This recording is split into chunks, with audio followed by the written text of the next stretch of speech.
ಋತುಸ್ಪರ್ಶ ಬಗ್ಗೆ ಹೇಳಬೇಕಾದಿಲ್ಲ. ಅವಳು ಮೊದಲನೇ ಸರಿ ನೋಡಿದ್ದು ಅಂತ ಹೇಳಿದ್ರೆ ನಮ್ಮ ಶಿವಾಜಿ ಜಯಂತಿಯಲ್ಲಿ ಒಂದು ನಮ್ಮ ಸದಾಶಿವ ಭಾಷಣದಲ್ಲಿ ಕಾರ್ಯಕ್ರಮದಲ್ಲಿ ಒಂದು ನೃತ್ಯ ನೋಡಿದೆ.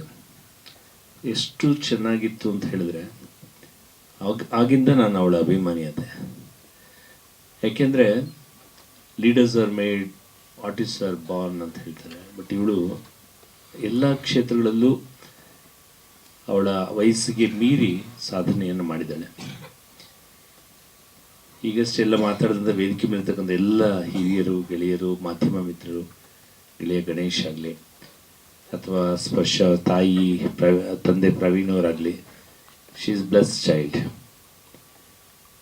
ಯಾಕೆಂದರೆ ಇವತ್ತು ಬಹಳಷ್ಟು ಮಕ್ಕಳ ಪ್ರತಿಭೆಗಳನ್ನು ಮಾಧ್ಯಮದ ಸೀರಿಯಲ್ಗಳಲ್ಲಿ, ಸಿನಿಮಾಗಳಲ್ಲಿ ನಾವು ನೋಡ್ತಾ ಇರ್ತೇವೆ. ಶಿ ಸ್ಪೆಷಲಿ ಒಂದು ಪ್ರತಿಭೆ. ಆ ಪ್ರತಿಭೆಗೆ ಒಳ್ಳೆ ಕಥೆಗಳ ಮುಖೇನ ಒಳ್ಳೆ ಸಂದೇಶವನ್ನು, ಈಗಷ್ಟೇ ಮಾತನಾಡಿದವರು ಹೇಳಿದ್ರು, ಟೈಕೊಂಡೋ ಸಿನಿಮಾಲ್ಲಿ ಬೇರೆ ಎಲ್ಲ ಪಾಯಿಂಟ್ ಆಫ್ ವ್ಯೂಗಿನ ಅದು ನೋಡಿ ಇನ್ಸ್ಪೈರ್ ಆಗಬೇಕು ಅಂತೇಳಿ. ಖಂಡಿತವಾಗ್ಲೂ ಅದು ಅವಶ್ಯಕತೆ ಇದೆ. ಮಕ್ಕಳೊಂದು ಸಿನಿಮಾ ನೋಡಿ ಈಚೆ ಬಂದರೆ ಎಲ್ಲೋ ಒಂದು ಕಡೆ ಬಂಗಾರದ ಮನುಷ್ಯ ಆಗಲಿ ಅಥವಾ ಮೊನ್ನೆ ಯುದ್ಧಕಾಂಡ ನೋಡಿದೆ ಸಿನಿಮಾ, ಏನು ಅದ್ಭುತವಾಗಿ ಸ್ಕ್ರೀನ್ ಪ್ಲೇ ಮಾಡಿ ಆ ಸಿನಿಮಾ ಪ್ರೆಸೆಂಟ್ ಮಾಡಿದ್ದಾರೆ ಅಂದರೆ ನಾನು ಅಂದ್ಕೊಂಡೆ ಪ್ಯಾನ್ ಇಂಡಿಯಲ್ಲಿ ಇಂಥ ಸಿನಿಮಾ ಬರಬೇಕು ಅಂತ ಅಂದ್ಕೊಂಡೆ.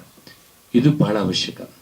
ಸಿನಿಮಾಗಳು 200-300 ನಮ್ಮಲ್ಲಿ ಮಾಡ್ತೇವೆ, ಆದರೆ ಎಷ್ಟು ಜನಗಳು ಮುಟ್ಟಿಸ್ತಾರೆ ಅಥವಾ ಹೇಗೆ ಪ್ಲ್ಯಾಟ್ಫಾರ್ಮ್ಗಳಲ್ಲಿ OTT ಪ್ಲ್ಯಾಟ್ಫಾರ್ಮ್ ಆಗಲಿ ಅಥವಾ ಬೇರೆ ಪ್ಯಾನ್ ಇಂಡಿಯಾ ಸಿನಿಮಾಗಳು ನಿಜವನ್ನು ಅಂದ್ಕೊಂಡೆ. ನಾನು ಆ ಸಿನಿಮಾ ನೋಡಾದ್ಮೇಲೆ ಪ್ಯಾನ್ ಇಂಡಿಯಾಗೆ ಈ ಸಿನಿಮಾ ಸೂಕ್ತ, ಎಲ್ಲ ಭಾಷೆಗೂ ತೆಗೆದುಕೊಂಡು ಹೋಗ್ಬೋದು ಅಂತೇಳಿ.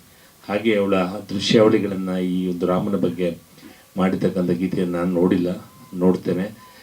ಬೇಕು, ಮನರಂಜನೆ ಇಲ್ಲದೇ ಹೋದರೆ ಮನುಷ್ಯ ಇರಲಿಕ್ಕಾಗೋದಿಲ್ಲ. ಈ ಮಧ್ಯೆ ಅವಳ ಹಿಂದೆ ಮಾಡಿದಂಥ ಸಿನಿಮಾ ಆಗಲಿ ಅಥವಾ ಇಂಥ ತಂದೆ ತಾಯಿಗಳ ಮುಖೇನ ಅವಳು ಇಷ್ಟೆಲ್ಲ ತನ್ನ ಸೂಕ್ತವಾಗಿರ್ತಕ್ಕಂಥ ಪ್ರತಿಭೆಯನ್ನು ಹೊರಹೋಗ್ಲಿಕ್ಕೆ ತಂದೆ ತಾಯಿಗಳ ಕಾರಣ, ನೀವು ಕಾರಣ. ಅವಳು ಒಳ್ಳೆಯ ಪ್ರತಿಭಾನ್ವಿತಳಾಗಲಿ ಮತ್ತು ಜೊತೆಗೆ ಒಳ್ಳೊಳ್ಳೆಯ ಕಥಾವಸ್ತುಗಳು ಬರಲಿ. ಯಾಕಂದರೆ ಮಕ್ಕಳ ಸಿನಿಮಾ ನನಗಿನ್ನೂ ಒಂದು ನನಗಿನ್ನೂ ನೆನಪಿದೆ. ನಾನೆಲ್ಲೋ ಒಂದು ಕಡೆ 4ನೇದೋ 5ನೇ ವಯಸ್ಸಿನಲ್ಲಿ ಮುದ್ದು ಮೀನಾ ಅಂತ ಕಾಣುತ್ತೆ, ಒಂದು ಸಣ್ಣ ಸಿನಿಮಾ, ಒಂದು ಕಥೆ ಸಿನಿಮಾ ನೋಡಿದೆ. ಅದೆಷ್ಟು ಪ್ರಭಾವ ಇತ್ತು, ನಮ್ಮ ಮಕ್ಕಳು ಎಷ್ಟು ಪ್ರಭಾವ ಇತ್ತು. ನಾಗರಹೊಳೆ ಸಿನಿಮಾಗಳು ಎವರ್ಗ್ರೀನ್ ಆಗ ಮಕ್ಳಿಗೆ ಮೋಟಿವೇಟ್ ಆಗಬೇಕು ಮಕ್ಕಳ ಸಿನಿಮಾ ಅಂದರೆ. ಮತ್ತು ಆ ರೀತಿಯಾಗಿ ಸಿನಿಮಾ ಮಾಡ್ತಕ್ಕಂಥ ನಿರ್ದೇಶಕರ ಪಾತ್ರ ಏನಿತ್ತು, ಫಿಲ್ಮ್ ಇಸ್ ಡೈರೆಕ್ಟರ್ಸ್ ಮೀಡಿಯಾ ಅಂತ ಹೇಳ್ತಾರೆ, ಅದು ಅವಶ್ಯಕತೆ ಇದೆ ಅಂತಕ್ಕಂಥ ಮಾತು ಹೇಳಿ, ನಾವು ಇತ್ತೀಚೆಗೆ ಒಂದು ಮಕ್ಕಳ ಸಿನಿಮಾವನ್ನು ನಮ್ಮ ಸ್ನೇಹಿತರು, ನನ್ನ ಬ್ರದರ್ಸ್ ಎಲ್ಲ ಮಾಡಿದ್ದೀವಿ, ನಾವು ಹೊರಗಡೆ ತರಬೇಕಾಗಿದೆ. ಒಳ್ಳೆಯದಾಗಲಿ, ಆಲ್ ದಿ ಬೆಸ್ಟ್ ಅಮ್ಮ. ನಮ್ಮಲ್ಲಿ ನಾನು ಯಾವಾಗಲೂ ಹೇಳ್ತಾ ಇದ್ದೆ, ಒಳ್ಳೆ ಚಿತ್ರ ಮಾಡ್ತಾರೆ, ಚಿತ್ರ ಜನಗಳಿಗೆ ಮುಟ್ಟೋದೇ ಇಲ್ಲ. ಅದು ಕಾರಣ ಇತ್ತು ಆ ಗ್ಯಾಪ್ ಮುಚ್ಚುವಲ್ಲಿ.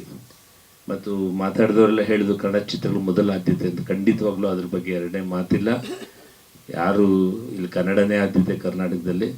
ಒಳ್ಳೆ ಭಾಷೆಗಳ ಚಿತ್ರಗಳು ಬರಲಿ, ಬೇಡ ಅಂತ ಹೇಳೋದಿಲ್ಲ. ಹಾಗಂತೇಳಿ ನಮ್ಮ ತಾಯಿನ ಹೊರಗಡೆ ಹಾಕ್ಬಿಟ್ಟು ಪಕ್ಕದ ಮನೆಯವ್ರಿಗೆ ಅಲಂಕಾರ ಮಾಡಿ ಸಿಂಗಾರ ಮಾಡಿ ಹೊಗಳೋದ್ರಲ್ಲಿ ಅರ್ಥ ಇಲ್ಲ ಅಂತ ಮತ್ತೊಮ್ಮೆ ಹೇಳ್ತಾ ನಾನು ಮಾತು ವಿರಾಮ ಕೊಡ್ತೇನೆ. ನಮಸ್ಕಾರ.